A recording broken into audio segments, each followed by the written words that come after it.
ABS-CBN mas pabor daw sa Chupaw kesa Dunbel.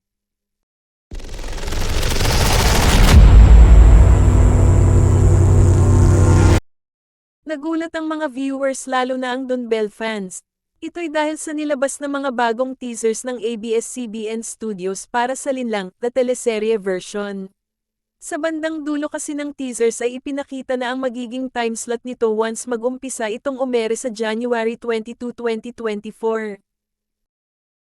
Nagulat nga ang lahat na ang official timeslot nito ay 8:45 p.m., ang programang kasunod ng FPJ Batang Quiapo.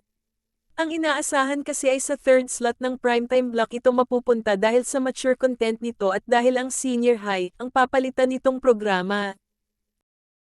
Maliban sa nagulat ay very disappointed din ang Dunbel fans sa naging desisyon ng ABS-CBN management na ibigay sa teleseryeng pinagbibidahan ni na Paulo Avellino at Kim Chiu ang timeslot ng Can't Buy Me Love.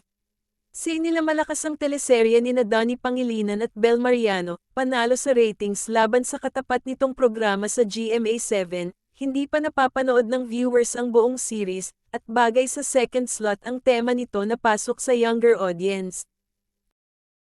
Ng isang Fanny, "We don't have any issues with Linlang but Can't Buy Me Love," is performing well in the second slot and is categorized as lighter genre than Linlang. It also achieved all-time high rating for a second slot in primetime, post-shutdown.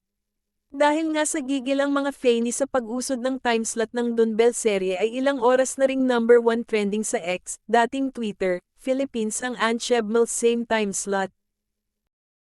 Mukhang binase ng management ang desisyon nila sa tagumpay ng Linlang sa Prime Video kung saan nag-number 1 ito sa napakaraming bansa at top 11 pa sa buong mundo.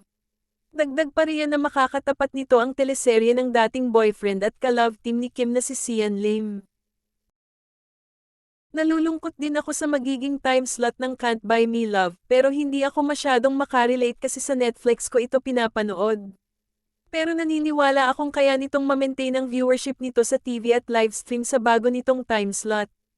Ano sa tingin nyo dear readers?